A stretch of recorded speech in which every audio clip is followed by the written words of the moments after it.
vous le voyez à l'écran, notre invité, M. Abdoul Gadiri Diallo, il est le président de l'OGDH. On va lui donner la parole ici et maintenant. En attendant quelques réactions très rapidement avec ses auditeurs. Dr Makale Traoré, je suis de cœur avec vous. C'est Aminata Massiré Bangoua du groupe Évasion Guinée donc qui nous envoie ce message. On y va avec Alpha Moussa Makadjabi qui dit ceci.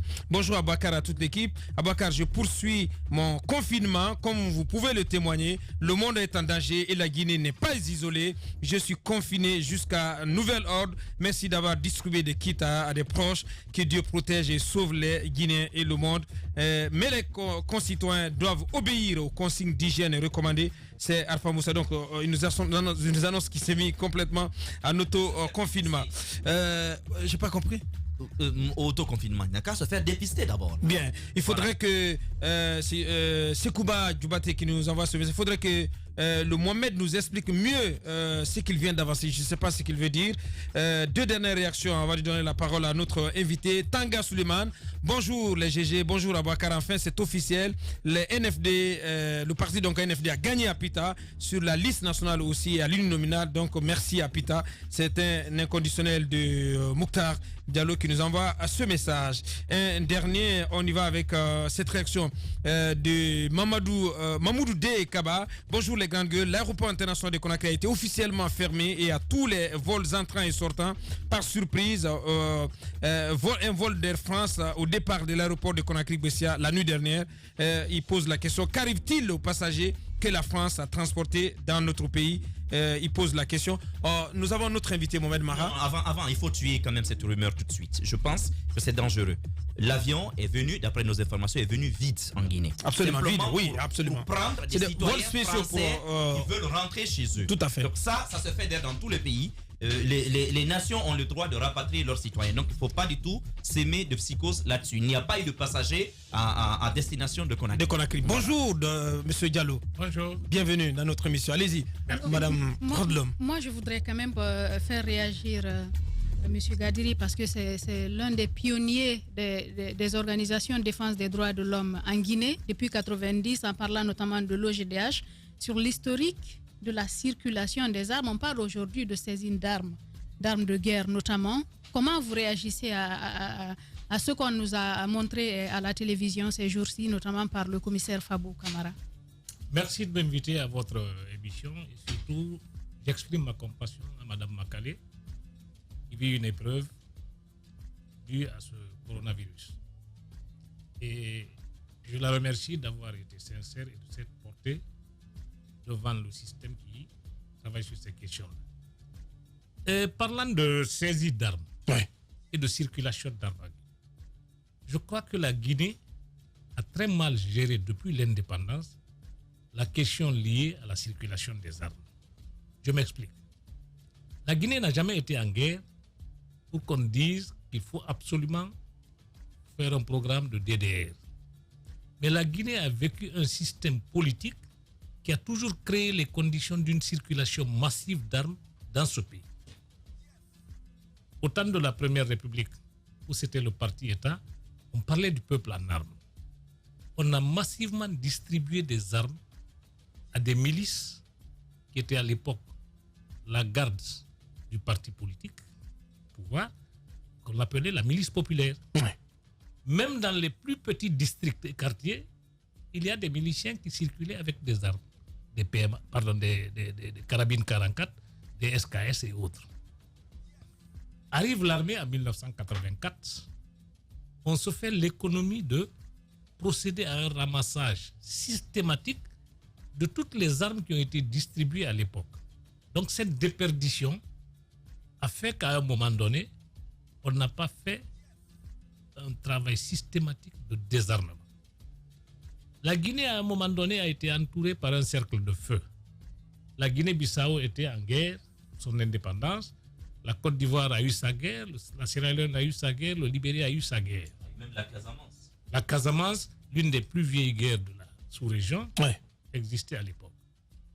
Et il fut un moment où, lorsqu'il y a eu une situation de crise en Guinée-Bissau, nous avions tiré la sonnette d'alarme pour dire que des armes circulent, passent par la Guinée pour aller ailleurs. L'État guinéen ne s'en est pas ému et ne s'en est pas inquiété. Au-delà de ça, nous avons connu les incursions rebelles en 2001. Des volontaires se sont délibérément engagés de manière tout à fait sincère pour essayer de bouter dehors l'ensemble des hordes qui étaient venues attaquer la ville. Ouais. L'ensemble de tous ces problèmes-là constitue aujourd'hui la base sur laquelle repose cette circulation d'armes qu'on est en train de gérer aujourd'hui. Je félicite les services de sécurité d'avoir saisi cet arme. Mais pourquoi c'est maintenant on saisit cet arme? C'est la bonne question. Pourquoi depuis tout ce temps, on ne s'est pas préoccupé de ça? Est-ce qu'on n'est pas en train de faire de l'amalgame en annonçant une saisie d'armes? Est-ce qu'il y a une manœuvre politique? Est-ce que vous soupçonnez une manœuvre politique au moment derrière? où la Guinée est dans une situation de crise? Vous savez, dans l'histoire politique post-coloniale de ce pays-là, chaque fois que le pouvoir est confronté à une épreuve dure et que le pouvoir se sent affaibli par la contestation, Ouais. on invente un complot. Bien. Je ne suis pas en train de dire que tous les complots sont faux. Ouais. On va revenir sur votre déclaration commune avec la FIDH, justement. Vous dénoncez beaucoup d'exactions de violations des droits humains en marge de ce double scrutin en Guinée et vous pointez un doigt accusateur aux forces de sécurité et de défense. Vous dites que ces forces de défense notamment, les forces de défense notamment, seraient allées au-delà de la simple responsabilité de sécurisation de ces scrutins. Qu'avez-vous comme preuve, comme élément de preuve? D'abord, puisque hier, quand même, le gouvernement guinéen, par la voix de M. Kiridi Bangoura, a justement émis de sérieux doutes. Il a même battu en brèche carrément votre rapport. C'était le cas aussi de Alagi Selou Camara de l'armée également. Voilà. Également, le porte-parole de l'armée, donc du ministère de la Défense, ouais, a affirmé que personne à ce jour ne peut brandir un seul élément de preuve étayant le fait qu'un militaire ait tiré, par exemple, à vue sur un civil. Je suis d'accord qu'on ne peut pas prouver, comme ils le disent. Ça, c'est leur version. Mais en attendant, comment un peuple qui est confiné pendant ce processus électoral où il n'y avait pas de circulation, où il n'était question que d'aller sur le terrain, aller voter et revenir, comment ces personnes ont eu le temps d'utiliser des armes de guerre pour pouvoir tirer sur 10 personnes? Si effectivement ils n'ont pas la preuve, il y a eu 10 morts d'hommes, quel devrait être le devoir de l'État? C'est d'engager une enquête judiciaire pour savoir qui a fait quoi. Et nous avons toujours dit ceci. L'État guinéen est un État qui est toujours sur la défensive et qui se justifie. On ne se justifie pas quand on est État. On engage la procédure pour savoir ce qui s'est passé. Et c'est ça, là où le bas blesse. Si aujourd'hui on s'échange ces informations-là et on est en train de se tirailler sur un certain nombre d'éléments, qu'on me dise que je ne peux pas prouver. Mais moi, je suis face à un État qui a la responsabilité de protéger. De protéger, de prouver. Et l'État a la responsabilité de prouver que si ce ne sont pas les agents de sécurité qui ont commis ces crimes-là, c'est telle personne, à travers une recherche responsable. D'où l'action de la justice, l'action qui va être engagée. Comment vous appréciez déjà, comment vous appréciez cette annonce du ministère de la Justice? Mon appréciation de cette réaction du ministre de la Justice est une réaction tardive. Ce n'est pas qui est le 22 que des gens sont morts ici. Ce n'est pas le 22 qu'il y a eu tout ce qu'on a connu. Depuis très longtemps, ça s'est passé comme ça. Pourquoi c'est maintenant que le ministre ébranle le système? Oui, mais est-ce que vous croyez à une enquête impartiale? Est-ce que vous croyez que le travail va être conduit par les deux procureurs? Le travail qui va être conduit par le procureur, par les deux procureurs, c'est un travail qui sera bien fait, c'est un travail qui sera impartial, ou alors l'État va profiter, évidemment, l'État va profiter de cette situation pour régler des comptes, tirer un peu la couverture sur... Oui, mais moi je veux quand même préciser que les mêmes procureurs ont nommé ici le même ministère, le même État, des procureurs, des juges d'instruction sur l'affaire, sur le massacre du 28 septembre 2009, et que 10 ans après, il n'y a toujours pas de procès. Est-ce que alors on peut croire encore une fois en l'impartialité d'un pool de juges en Guinée qui puissent s'occuper de ce qui s'est passé d'abord à Conakry ici et ensuite en ce qui est en train de se passer en forêt. À part ça, les cas de mort qu'on a enregistrés les 14, 15 et 16 octobre à Conakry, les corps, si vous vous souvenez, les corps ont été retenus, soi-disant parce qu'on opérait des autopsies sur ces corps dans le but d'aller au bout de certaines enquêtes. Qu'est-ce qu'on en sait aujourd'hui? Absolument rien. Les rapports ne sont pas disponibles. Je remonte un peu plus loin. Il y a eu des massacres à la prison civile de Conakry. Lorsqu'il y a eu l'arrestation des Mathias et autres. On a parlé de 16 personnes assassinées, mais au Bamo, il n'y en avait pas moins de 20. Une commission nationale d'enquête avait été mise en place, commanditée à l'époque par celui qui était ministre de l'Intérieur et de la Sécurité, Feu Alceni René Gomez. Est-ce que vous avez eu vent de rapport de cette commission? Non. Plus tard, il y a eu d'autres cas où on a mis en place des commissions d'enquête qui n'ont jamais prospéré. Et la commission qu'on avait eu à mettre en place pour connaître des crimes du 28 septembre 2009, vous avez vu son rapport. C'était un rapport qui était plutôt fait pour contrebalancer le rapport de la Commission internationale d'enquête des Nations Unies qui était venue faire l'état des lieux. Ouais. On a même requalifié finalement les faits. Oui, justement. Et c'est là où on a entendu des personnalités, pas des moindres de ce pays, dire qu'on n'a jamais enregistré plus d'un cas de viol. Un cas de viol, déjà, c'est extrêmement grave. Ouais. Encore plus, minimiser les viols à ciel ouvert qu'on a connus à l'époque. Ces résultats ont été confiés à un pool de juges, comme le disait Mohamed. Ça fait aujourd'hui près de 11 ans qu'on est en train de se battre bec et ongle pour obtenir l'organisation d'un procès. Ouais. Surtout que le gouvernement actuel, le régime actuel n'était pas impliqué dans ces événements.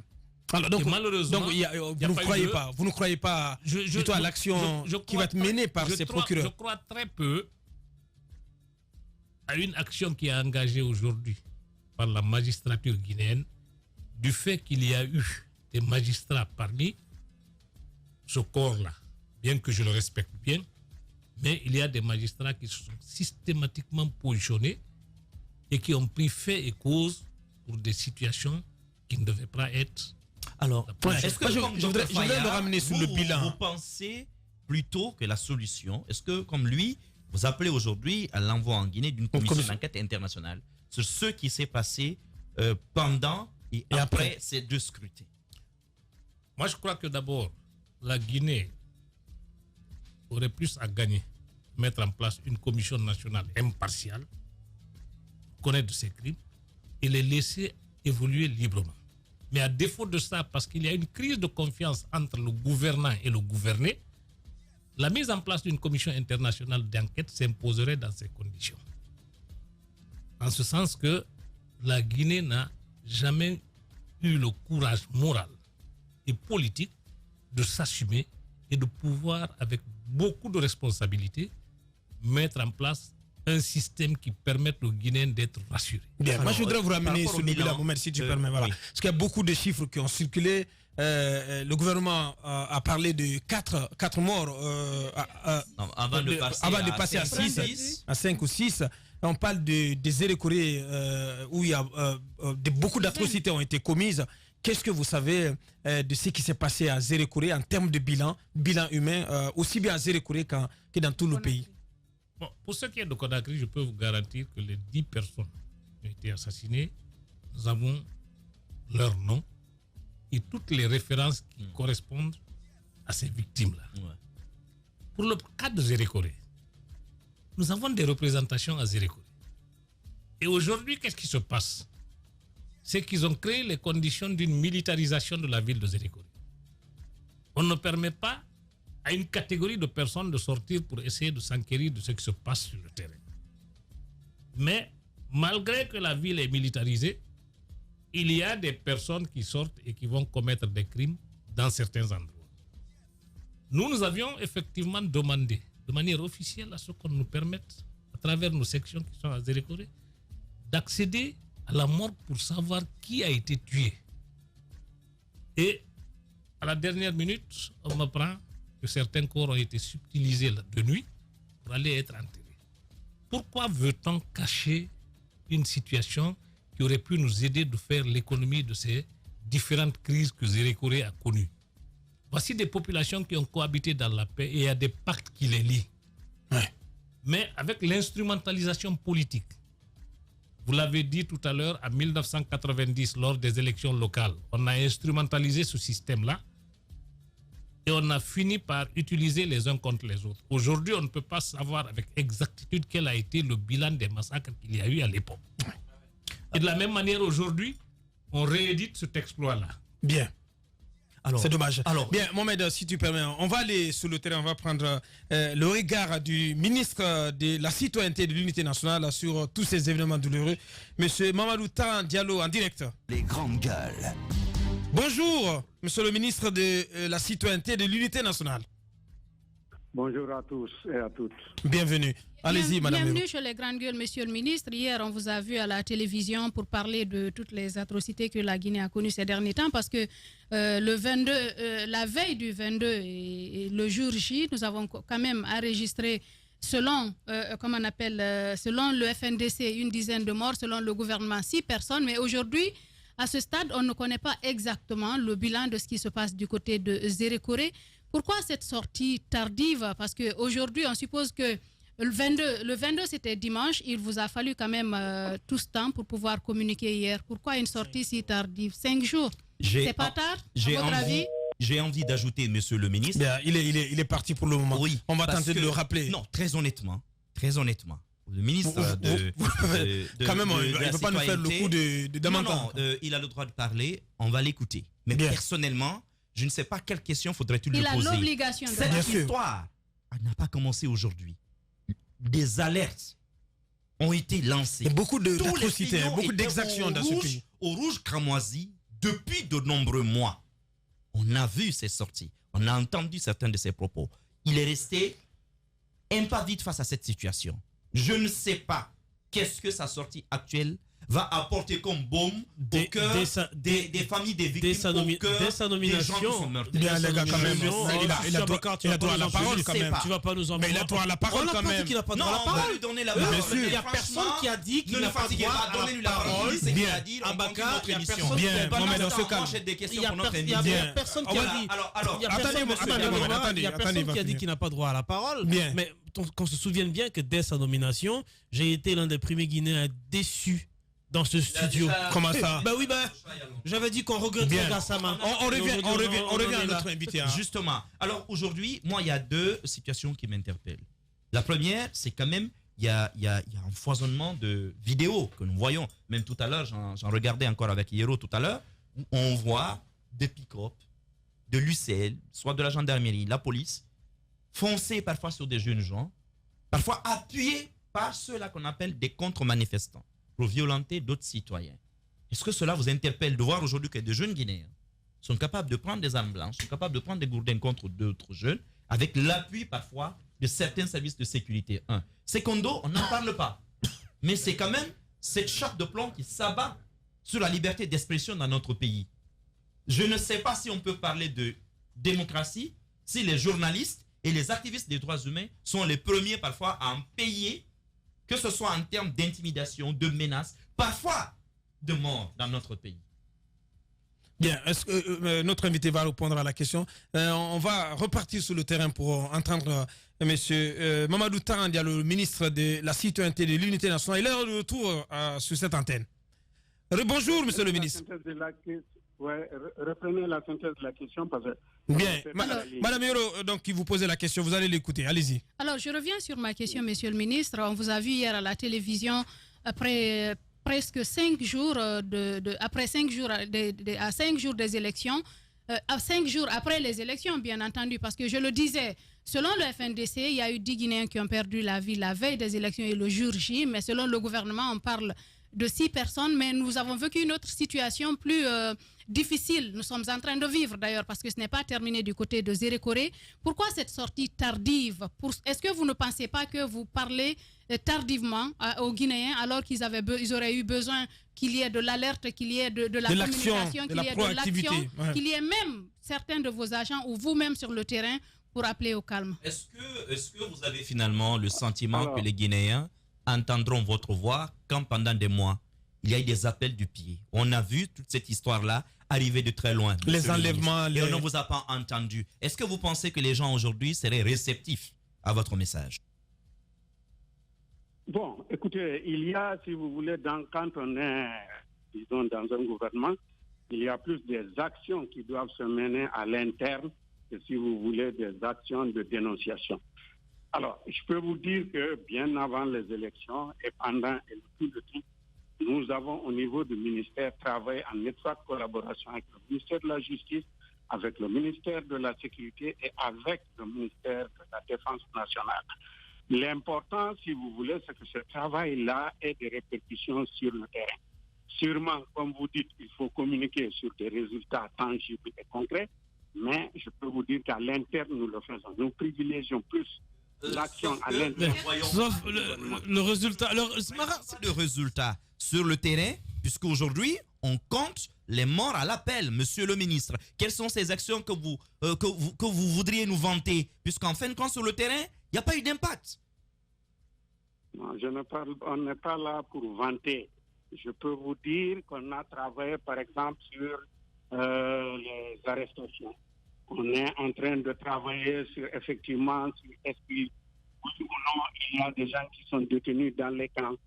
Quelles sont les conditions de flagrance où il faut arrêter quelqu'un, où il ne faut pas l'arrêter. La sécurisation elle-même des élections, soit les bureaux de vote ou sur l'ensemble. Monsieur le ministre, on vous. Tu n'as pas le micro. Monsieur le ministre, on parle là de plusieurs morts depuis plusieurs années dans ce pays. Le cas spécifique des Zérékoré, y a-t-il pas d'archives? Vous n'avez pas trouvé d'archives sur ce cas spécifique des Zérékoré parce que ça interpelle bien évidemment votre département. Il y a deux communautés qui, à chaque tension politique, s'entre-déchirent, s'affrontent. Ça date pas de maintenant. Ça veut dire que, est-ce que le gouvernement ne prend pas vraiment le problème à bras le corps pour résoudre de fond en comble la situation à Zérékoré? Et si, comme vous le dites, vous aviez travaillé à fond sur ce problème-là, est-ce qu'il serait survenu à votre avis? Nous avons travaillé, on peut dire qu'on n'a pas de résultats tangibles, mais nous avons travaillé. Et comme ils vous l'ont dit, depuis 90, le docteur Faya Milimono, M. Diallo qui est intervenu, ils vous ont dit la crise latente qui existe dans cette zone depuis les années 90 avec les guerres frontalières. Je peux vous dire qu'au niveau du ministère, on a une stratégie nationale de prévention et de gestion des conflits qui a été adoptée, mais qui peine, si vous voulez, dans la pratique, à être mise en route. Mais c'est connu. Et effectivement, nous cherchons, par exemple, les ONG nationales, internationales, les agences de communication, les grands communicateurs, les radios et tous les trucs, pour essayer, autant que faire se peut, de mettre cela, si vous voulez, d'abord à la connaissance du public et ensuite une mise en œuvre effective, comme vous avez dit. D'accord. Alors, monsieur le ministre, je veux revenir quand même sur ce que vous avez dit tout à l'heure. Vous avez parlé de détention dans les camps militaires. Monsieur le ministre, est-ce que vous pouvez nous dire aujourd'hui où sont détenus des Guinéens? En tout cas, quels sont les camps que vous connaissez? Et ces Guinéens seraient au nombre de combien à être détenus dans les camps militaires? Alors, je n'ai pas de statistiques, si vous voulez. D'abord, pour la gouverne de tous nos auditeurs, monsieur le ministre, une précision importante. Est-ce que vous confirmez qu'à votre connaissance, donc, il y a bel et bien des Guinéens qui sont arrêtés et détenus dans les camps militaires du pays? Ce que je peux vous dire, lorsque nous avons eu, je mets entre guillemets ces informations, nous avons une rencontre avec le ministre de la Défense qui était en train de faire des vérifications. Effectivement, il y a des Guinéens qui sont détenus dans des camps militaires. Et nous suivons la situation et si c'était le cas, nous rendrons public et nous allons nous exprimer. Et quels sont les camps concernés, monsieur le ministre? Vous savez que sur la presse, sur le relais, on a parlé particulièrement du camp de Kankan, je crois, Sorokone. Bien. Il nous explique à vous dire... Merci. Il ne reste plus qu'à vous dire merci. Le temps ne nous permet pas d'aller en profondeur un peu plus loin dans cette interview avec notre ministre de la Citoyenneté et de l'Unité nationale. On en a terminé. Dernier mot donc avec notre invité, Monsieur Diallo. Quel message pour les Guinéens? Les droits de l'homme sont mal en point dans notre pays. D'abord, je voudrais attirer l'attention de l'opinion nationale qu'un camp n'est pas un lieu de détention. Dans un état de droit, il y a des lieux répertoriés comme étant des lieux de détention. Dès à présent qu'un citoyen qui est présumé auteur d'un acte répréhensible passe par un camp, cela absout l'ensemble des actes qu'il a commis du fait qu'il n'est pas allé et on ne l'a pas détenu dans un endroit reconnu comme lieu officiel. Ça, c'est le travail de la magistrature. De refuser d'entendre une personne qui est passée par un camp militaire avant d'être mise à sa disposition. Le deuxième grand problème qui se pose à Guinée, le principe de la bonne gouvernance met au centre de tout la question des droits de l'homme, la question de la diversité culturelle et la question de la cohésion sociale. J'entends souvent des gens dire, pour se trouver une excuse, qu'eux s'occupent de droits de l'homme, ils ne s'occupent pas de politique. Il n'y a pas plus politique que la gestion des affaires de la cité et le contrôle de la gestion des affaires de la cité. Donc nous pouvons vous dire que notre action est éminemment politique, mais elle n'est pas partisane. Bien. Bien, je crois qu'on ne peut pas aller plus loin, Madame Yoro, donc on s'excuse auprès de nos auditeurs, on ne peut pas aller plus loin. La radio c'est l'heure. Merci à vous, Monsieur Abdelgadiri Diallo. Merci d'être passé dans cette émission. Ça n'est terminé pour le numéro de ce jeudi. Et grand merci à toute l'équipe des chroniqueurs de ce matin. Grand merci aussi à Mohamed Gabi, El Maestro. Grand merci aussi à toute notre équipe du côté de la régie sous l'égide de Cabinet Condé, Mafata Sano. Merci aussi à Alassane Diallo, l'homme de nuit, donc d'ailleurs nos compassions à lui. Grand merci à Nalaï Sidibé et au colosse Mamoudou Kondé. Merci de l'attention ou que vous nous avez regardé ou que vous avez suivi cette émission. Et on remet ça demain pour la dernière représentation de la semaine. Une pensée pour nos téléspectateurs du côté de Sangaredi et les programmes continuent sur Espace TV.